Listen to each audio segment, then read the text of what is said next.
Hello and welcome to Education at SSBJ online video tutorials. We were into chapter Reproduction in Animals of class 8th CBSE, and in that we have learnt meaning of reproduction and types of reproduction. They are sexual reproduction and asexual reproduction. And in the sexual reproduction, we learned that here we need to have parents. Okay, both the parents are required here, male as well as female. A father and mother is required to have a kind of sexual reproduction, whereas a single parent is enough for asexual reproductions. So we'll look into this little later.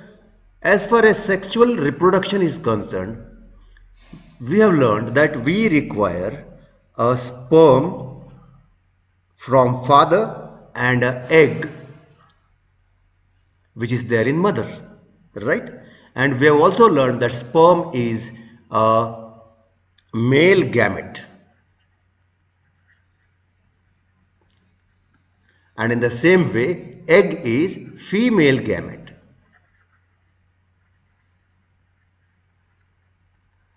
So when there is a fusion of a sperm into egg, the fertilization begins.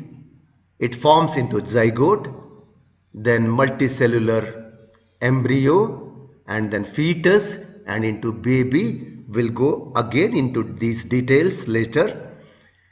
Here, what we should know is that an organ which develops, which produces sperm is called a male reproductive organ. And in the same way, the egg is developed in female reproductive organ.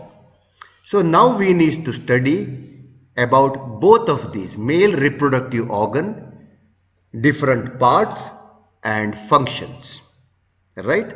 So in this tutorial we'll take up male reproductive organs and then try to understand how this sperm production takes place and where. Right? We'll go ahead with this. Male reproductive organ includes, number one, a pair of testes. Look at the word T-E-S-T-E-S. A singular is T-E-S-T-I-S. Okay? So this is what a testis. Number two, here we will discuss only those which are very important as far as your class 8 syllabus is concerned, class 8 CBSE, right? So otherwise there are many such organs which are beyond the scope of your syllabus. Now the first one we have seen, these are called testes, right? And then these are called sperm ducts.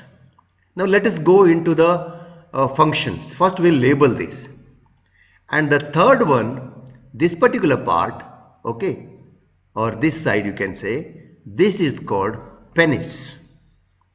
Alright, so these three are very important part as far as your syllabus is concerned.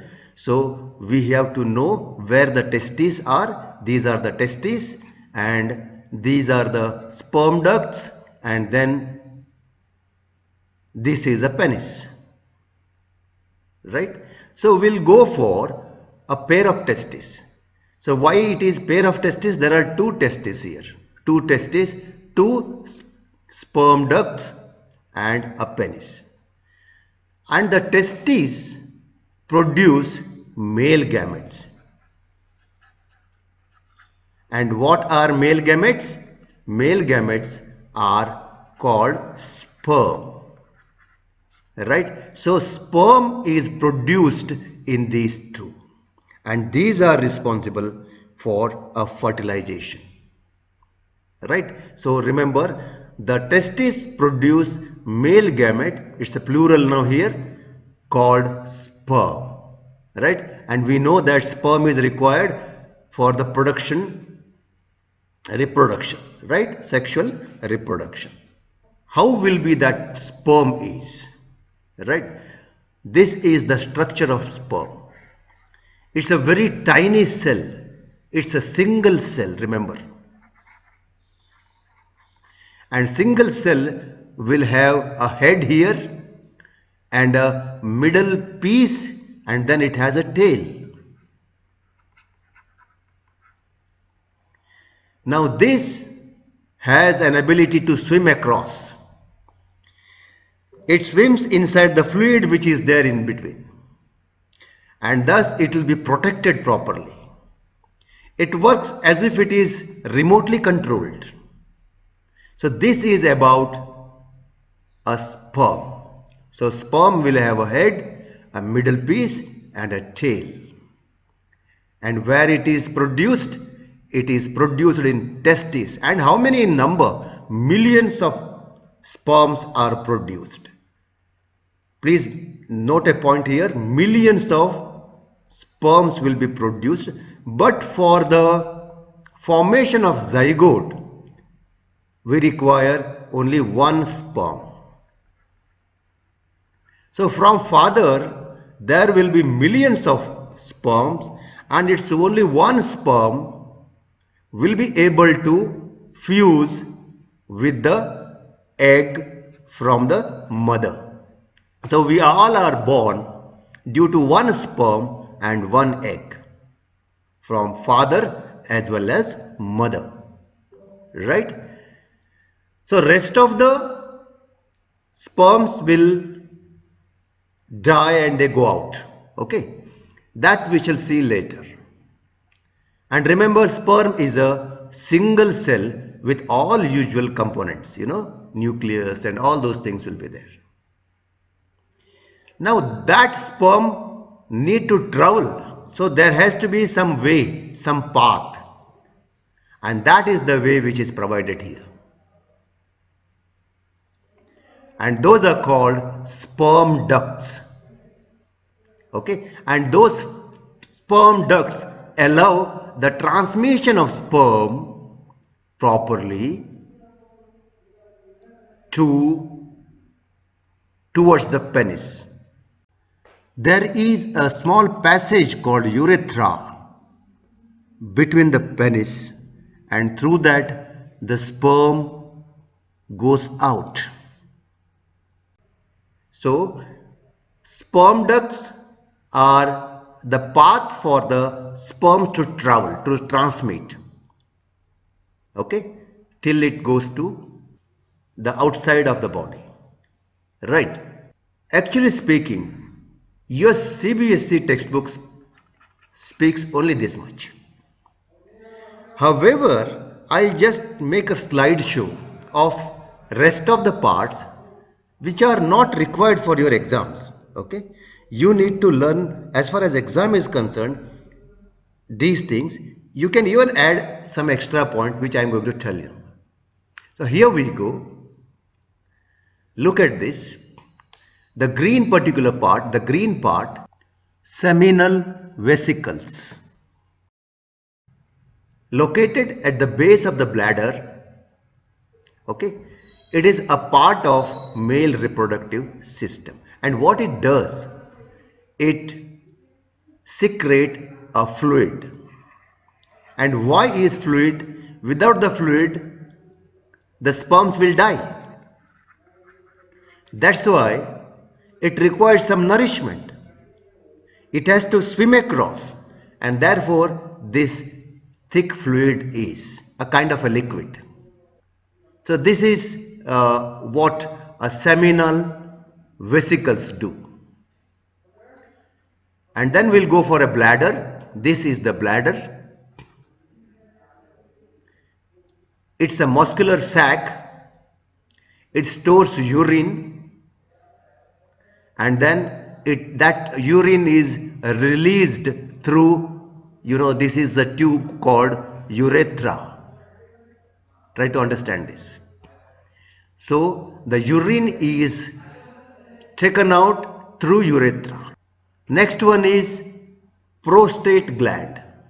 Okay, you can see here a green color here. This one is prostate gland. Again, this produces a fluid and what is called semen. Again, it helps the movement of sperm. The next one is vas deferens. Now, what is that vas deferens? It is also called sperm ducts. Okay, this picture is one-sided. So this is the vas deferens where transportation of sperm takes place. Next part is urethra. As I have told you, it allows the urine to go out through penis. Scrotum. Scrotum hangs under penis and contains testicles and epididymis. Okay, most of the parts are not required for you to understand and all and their functions, but testicles are important, right, where the sperms are actually produced. Now, important thing, this is what you should remember, a testicle. Okay, and this is where the sperms produce, million in number, and these sperms will move through a vas deferens, and then there is a liquid here which is produced by the prostate glands as well as a seminal vesicle, thick fluid, which helps the sperm to move through the urethra till it goes out. This is how the entire reproductive organ of male functions, right? We shall study how the female reproductive organ functions and where will the egg form, because we require, now we have learnt about the formation of and travel of sperms through a male reproductive organ, and then how it enters into the female reproductive organ, and then there will be a fusion. That we shall see in the next video tutorial. Thank you till then.